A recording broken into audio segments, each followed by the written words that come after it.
जब देश मांग रहा था अंकिता के लिए इंसाफ, डीएसपी नूर मुस्तफा बना रहा था प्लान अपने धर्म के शाहरुख को कैसे बचाएं। अगर योगी होते झारखंड के सीएम तो न अंकिता की मौत होती, न शाहरुख कस्टडी में हंसता। जनता मांग रही है बुलडोजर सरकार। अरब देशों से फंडिंग, पीएफआई में युवाओं को भर्ती, फिर हिंदू लड़कियों को प्रेमजाल में फंसाने का खेल। लव जिहाद पर कंट्रोल जरूरी है। ये झारखंड के दुमका के डीएसपी नूर मुस्तफा हैं, जिन्हें ड्यूटी से ज्यादा अपना धर्म प्यारा है। अंकिता सिंह की मौत के लिए जितना सरकार और पुलिस जिम्मेदार है, उससे ज्यादा शाहरुख जैसे आरोपी को संरक्षण देने के लिए नूर मुस्तफा भी जिम्मेदार है। ऐसे कई आरोप इन पर बड़े बड़े नेताओं ने लगाए हैं। ये ऐसे डीएसपी हैं जिन्होंने कुछ समय पहले एक एसटी एक्ट के आरोपी जुल्फिकार को बचाने के लिए सारे नियम कायदे कानून तोड़ दिए थे। 90 दिनों तक चार्जशीट ही दाखिल नहीं की थी। इस आधार पर जब उसे जमानत मिल गई तो डीएसपी साहब चार्जशीट लेकर पहुंच गए कोर्ट। अगर जांच से नहीं हटाए जाते तो शायद अंकिता केस में भी यही होता।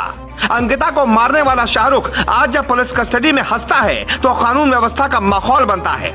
जनता को गुस्सा आता है और एक सुर में पब्लिक कहती है बाबा वाला बुलडोजर ले आओ और पहले इसका घर गिराओ। झारखंड में लव जिहाद के मामले तेजी से बढ़ रहे हैं, फिर भी सरकार कोई ध्यान नहीं दे रही।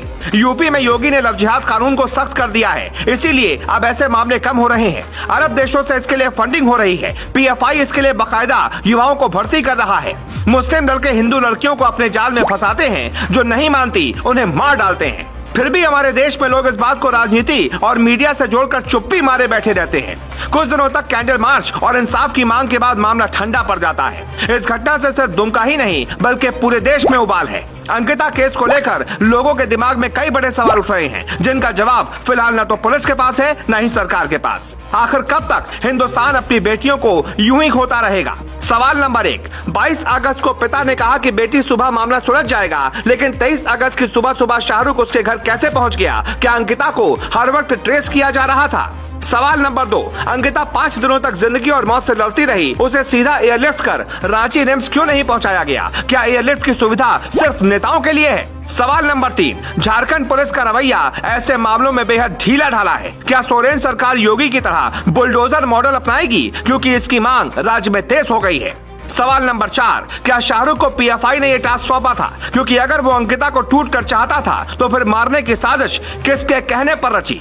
ये वो सवाल हैं जिनका जवाब तलाशने के लिए पुलिस को फ्री हैंड काम करना होगा। यूपी की तरह वहां की पुलिस को भी दिमाग से पॉलिटिकल प्रेशर से लेकर धर्म का चोला तक उखाड़ फेंकना होगा। लेकिन शायद ये झारखंड में फिलहाल संभव नहीं लगता, क्योंकि हेमंत सोरेन कांग्रेस के साथ गठबंधन में है, इसीलिए मुस्लिमों के खिलाफ जाने की हिम्मत नहीं जुटा पा रहे। उनके सरकार पर संकट के बादल मंडरा रहे हैं। अगर ऐसी घटनाएं नहीं रुकी तो झारखंड एक बार फिर राष्ट्रपति शासन की ओर बढ़ सकता है। 22 सालों का झारखंड अब तक कई बार राष्ट्रपति शासन का दौर देख चुका है, लेकिन ऐसी घटनाओं का विकल्प राष्ट्रपति शासन नहीं बल्कि बुलडोजर मॉडल हो सकता है।